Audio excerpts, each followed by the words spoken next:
불이 왜 꺼져?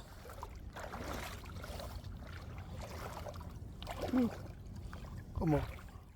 Because from what I hear, stepping on the stingray and getting stung by one, usually you're gonna end up in ER.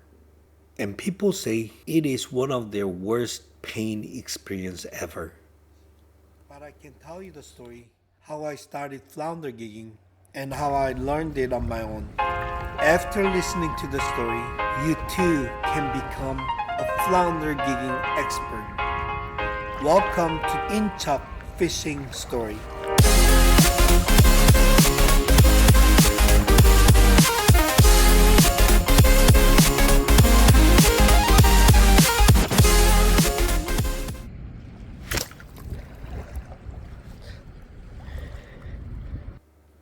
So you bought your lights or you made your own lights and you went out and bought a gig and you're ready to go flounder gigging.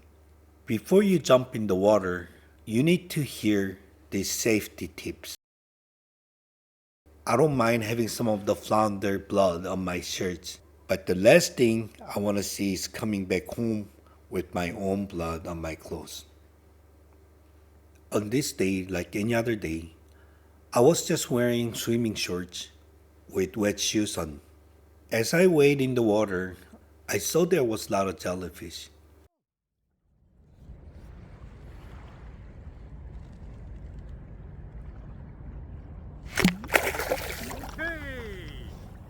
Wow. So one moment, I felt something going across my ankle. So I turned around. There wasn't really anything, but just a jellyfish. So I just started walking again, and I started to have a pain on my ankle. Right there, I knew it was a jellyfish. So I got out of the water to the beach and looked at my ankle. I couldn't really see any cut or anything. I have some experience with jellyfish from surf fishing and playing in the beach with the kids and all that. So I grabbed a credit card and using a sharp edge, I start to scrub the area. After that, I rinsed a bunch of times with the water. Then I scrubbed it again and rinsed it. After repeating that couple of times, it was still a little painful, but it wasn't too bad. So I went out to the water and gigged for a couple more hours. I still do have a little scar left, but it could have been easily prevented. Yes. After I came home, I went to Amazon and bought a couple pair of wading socks. These long wading socks comes right under my knees. It will protect me from jellyfish.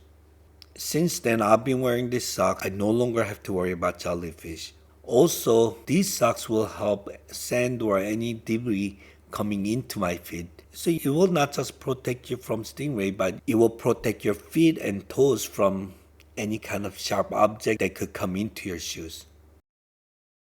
Another thing you have to worry about when you're gigging for flounder is the stingray.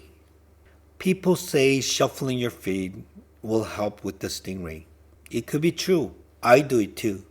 But more than that, you always need to pay attention what you're stepping on. You wouldn't believe how many times I step on a flounder or stingray and I got lucky.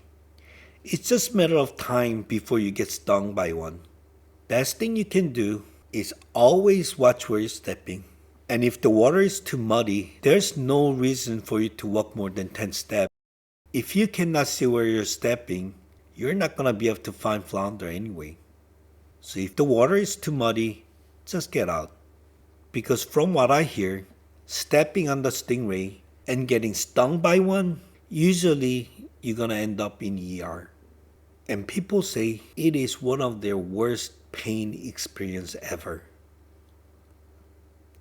Another way of protecting your feet is wearing thick plastic boots. I seen one and I bought one. However, if you wear one of those during hot summer night and trying to walk 2 miles, just a 5-pound weight is hard on your leg. And when you're walking 2 miles, it's going to be very uncomfortable. But saying all that, I always carry that boot when I go flounder gigging. And if I go in the water, if I see so many stingrays, I won't have any options but come back to the car and wear their boots. Like they say, it's better to be safe than sorry. So you made it to the end of the video. Now you're done with the safety training. Go have fun in the water. If you have any question for me on flounder gigging, please comment below and I'll try to cover it on my next video. Please subscribe so you won't miss upcoming videos, and don't forget to hit the like.